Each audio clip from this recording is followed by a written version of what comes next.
Hi everyone, how are you? Welcome back to our channel. ඔයාලා හැමෝම සනීපෙන් සතුටින් ඇති කියලා අපි හිතනවා.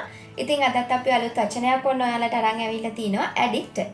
කාට හරි කියන්න ඕනේ නම් ඔයා මොනවා හරි දෙයකට පුරුදු වෙලා එහෙම නැත්නම් ඇබ්බැහි වෙලා කියලා ඔන්න ඒකට පාවිච්චි කරන්න පුළුවන් මේ addicted කියන වචනය. අපි හිතමු ඔයා චොක්ලට් වලට ඇබ්බැහි වෙලා.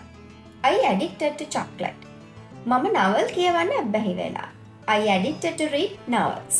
ඒ වගේම මේ addicted කියන වචනය ඔයාට negative conversations වලදී පාවිච්චි කරන්න පුළුවන්. අපි හිතමු he is addicted to drugs. She is addicted to gambling.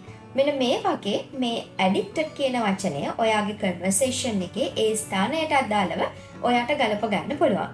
ඉතින් අපි අදට ගිහින් එන්න අමතක කරන්න එපා channel එක like කරලා share කරලා subscribe කරන්න.